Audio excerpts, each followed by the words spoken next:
ये LVM-3M5 rocket का कामयाब प्रक्षेपण, और सुना है ये कोई आसान लॉन्च नहीं था। जानकारी ये बताती है कि उस दिन मौसम मतलब काफी खराब था। हाँ बिल्कुल, बादल थे, तेज हवाएं थीं, यहाँ तक कि बारिश का भी डर था। तो ऐसी हालत में लॉन्च करना तो अपने आप में एक चुनौती है। बिल्कुल। और मौसम की इन चुनौतियों के बाद भी ये मिशन कामयाब रहा। ये इसरो की जो ऑपरेशनल तैयारी है उसको दिखाता है। और ये प्रक्षेपण अहम इसलिए भी था क्योंकि इसके जरिए CMS-03 नाम का एक सैटेलाइट अंतरिक्ष में भेजा गया। हाँ, CMS-03। और ये इसरो का अब तक का भेजा गया सबसे वजनी सैटेलाइट है। वजन था इसका 4410 किलोग्राम। 4410 किलोग्राम, ये वजन थोड़ा चौंकाता है, क्योंकि जहां तक मुझे ध्यान है LVM-3 रॉकेट, जिसे पहले GSLV-M3 कहते थे, उसकी जो आधिकारिक क्षमता बताई जाती थी GTO तक, वो तो शायद 4000 या फिर बढ़ाकर 4200 किलो के आसपास थी।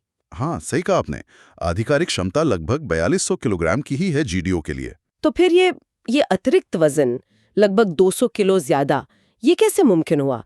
क्या रॉकेट में कोई बड़ा बदलाव किया गया? नहीं, यहीं पर इसरो की इंजीनियरिंग का कमाल दिखता है। कोई ऐसा बड़ा ढांचागत बदलाव नहीं हुआ, बल्कि जो मौजूदा रॉकेट है उसी की क्षमताओं को और बेहतर बनाया गया, ऑप्टिमाइज किया गया। अच्छा, कैसे? देखिए, जानकारी ये बताती है कि कई छोटे छोटे पर बहुत महत्वपूर्ण सुधार किए गए। जैसे वो जो थर्मल प्रोटेक्शन सिस्टम होता है, हाँ, जो रॉकेट को गर्मी से बचाता है। बिल्कुल, उसका वजन कुछ कम किया गया।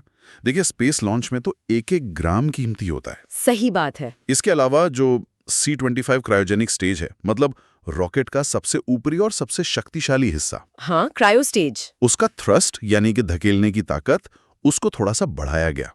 फिर मिशन का जो रास्ता था, मतलब रॉकेट जिस रास्ते से जाएगा, उसे भी और सटीक बनाने के लिए ऑप्टिमाइज किया गया। और जिस ऑर्बिट में सैटेलाइट को छोड़ा गया, उसे भी शायद थोड़ा सा मामूली सा कम किया गया होगा। तो ये सब छोटे छोटे सुधार जब मिले, तो उन्होंने मिलकर ये अतिरिक्त वजन ले जाना संभव बना दिया। अरे वाह, मतलब ये तो कुछ ऐसा हुआ जैसे अपन ही गाड़ी को थोड़ा ट्यून अप करके बेहतर तरीके से चलाकर ज्यादा सामान ले गए। हाँ, आप कुछ वैसे ही समझ सकते हैं।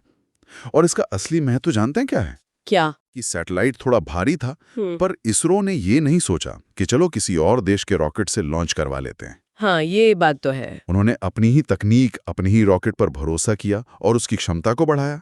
ये आत्मनिर्भरता तो है ही, साथ में ये इसरो की वो सोच भी दिखाता है कि भाई अपने पास जो है उसका बेस्ट इस्तेमाल करो। सही। इससे लागत भी बचती है और आगे के मिशनों के लिए आत्मविश्वास भी बढ़ता है। तो ये टीम इसरो का वाकई एक बहुत बढ़िया काम था। और ये जो इंजीनियरिंग क्षमता है, ये सीधे तौर पर इसरो के अगले बड़े सपने गगनयान से जुड़ती ही दिखती है। बिल्कुल।